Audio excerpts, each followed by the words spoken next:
ಕೆಲವೇ ವರ್ಷಗಳ ಹಿಂದೆ ಪಾಕಿಸ್ತಾನದ ಒಬ್ಬ ಚಾಯ್ವಾಲನ ಫೋಟೋ ಸಖತ್ತು ಫೇಮಸ್ ಆಗೋಗ್ಬಿಡುತ್ತೆ ಗುರು. ಇಂಟರ್ನೆಟ್ ಸೆನ್ಸೇಷನ್ ಆಗುತ್ತೆ. ಬರೀ ಅವನ ಒಂದು ಕಣ್ಗಳಿಂದನೇ ಫುಲ್ ಫೇಮಸ್ ಆಗೋಗ್ಬಿಡ್ತಾನೆ. ಮತ್ತು ಅವನು ಮಾಡಲಾಗ್ತಾನೆ. ಮತ್ತು ಸಖತ್ತು ಬೇಜಾನ್ ಬ್ರಾಂಚಸ್ ಕೂಡ ಓಪನ್ ಮಾಡಿದಾರಂತೆ ಪಾಕಿಸ್ತಾನದಲ್ಲಿ. ಸೊ ನಾನು ಹಾಗೆ ಲಂಡನ್ ಇಲ್ಫಾರ್ಡಿಗೆ ಬಂದಿದ್ದೆ, ನಡ್ಕೊಂಡು ಹೋಗ್ತಿದ್ದೆ. ಇಲ್ಲಿ ಚಾಯ್ ವಾಲಾ ಬೈ ಅರ್ಷದ್ ಖಾನ್ ಅಂತ ಇತ್ತು. ಸೊ ಅವ್ರ ಹೆಸರು ಅರ್ಷದ್ ಖಾನ್ ಅಂತೆ. ನನಗೆ ಬರೀ ಆ ಫೋಟೋ ಮಾತ್ರ ಜ್ಞಾಪಕ ಇತ್ತು, ಫೇಮಸ್ ಆಗಿರೋದ್ ಬಗ್ಗೆನೂ ಗೊತ್ತಿತ್ತು. ಸೊ ಈಗ ಫೈನಲಿ ಇಲ್ಲಿ ಬಂದಾಗ ಗೊತ್ತಾಯ್ತು ಅವ್ರ ಹೆಸರು ಅರ್ಷದ್ ಖಾನ್ ಅಂತೇಳಿ. ಸೊ ಅವ್ರದ್ದೇ ಒಂದು ಬ್ರಾಂಚ್ ಓಪನ್ ಆಗಿದೆ ಇಲ್ಲಿ. ಸೊ ಬಂದೆ ಹಾಗೆ ಒಂದು ಟೇಸ್ಟ್ ಮಾಡೋಣ ಅಂತೇಳಿ.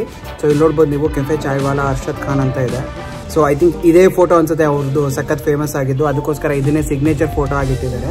ಪರವಾಗಿಲ್ಲ ಗುರು, ಚಾಯ್ ಚೆನ್ನಾಗಿದೆ. ಫುಲ್ಲು ಸ್ಟ್ರಾಂಗ್ ಬೇಕಾ ಅಥವಾ ನಾರ್ಮಲ್ ಬೇಕಾ ಅಂತ ಕೇಳ್ತಾರೆ. ಸೊ ಸ್ಟ್ರಾಂಗ್ ಟೀ ತಗೊಂಡಿದ್ದೆ. ಸಖತ್ತಾಗಿದೆ ಗುರು, ಫುಲ್ಲು ದೇಸಿ ಟೇಸ್ಟ್ ಇದೆ, ಇಷ್ಟ ಆಯಿತು. ಸೊ ಸೋಷಿಯಲ್ ಮೀಡಿಯಾ ಎಷ್ಟು ಒಂದು ಇಂಪ್ಯಾಕ್ಟ್ ಮಾಡುತ್ತೆ ಗುರು ಒಬ್ಬ ನಾರ್ಮಲ್ ಮನುಷ್ಯನ ಜೀವನದಲ್ಲಿ. ಅವನು ಎಕ್ಸ್ಪೆಕ್ಟ್ ಮಾಡಿದ್ನೋ ಇಲ್ಲ ಅವನು ಒಂದು ದೊಡ್ಡ ಮಾಡಲ್ ಆಗ್ತಾನೆ ಅಥವಾ ಇಷ್ಟೊಂದು ಬೇಜಾನ್ ರೆಸ್ಟೋರೆಂಟ್ಗಳೆಲ್ಲ ಓಪನ್ ಮಾಡಿ ಲಂಡನ್ನಲ್ಲಿ ಒಂದು ಈ ಥರ ಒಂದು ಕೆಫೆ ಇಡ್ತಾನೆ ಅಂತ ಅವ್ನು ಅಂದ್ಕೊಂಡಿದ್ನೋ ಇಲ್ಲೋ. ಬರೀ ಒಂದು ಫೋಟೋದಿಂದ ಹೆಂಗೆ ಚೇಂಜ್ ಆಗಿಬಿಡುತ್ತೆ ನೋಡಿ ಅವ್ನ ಲೈಫು. ಸಖತ್ತು ಸ್ಟ್ರಾಂಗ್ ಇದೆ ಗುರು ಸೋಷಿಯಲ್ ಮೀಡಿಯಾ. ಅದರಲ್ಲೂ ಈಗಂತೂ ನೀವು ಕೇಳೋಕ್ಕೆ ಹೋಗ್ಬಿಡಿ. ಸೊ ಹೆವಿ ಗುರು ಸೋಷಿಯಲ್ ಮೀಡಿಯಾ. ಯಾರು ಎಲ್ಲಿಂದ ಹೇಗೆ ಬೇಕಾದರೂ ಆಗ್ಬೋದು.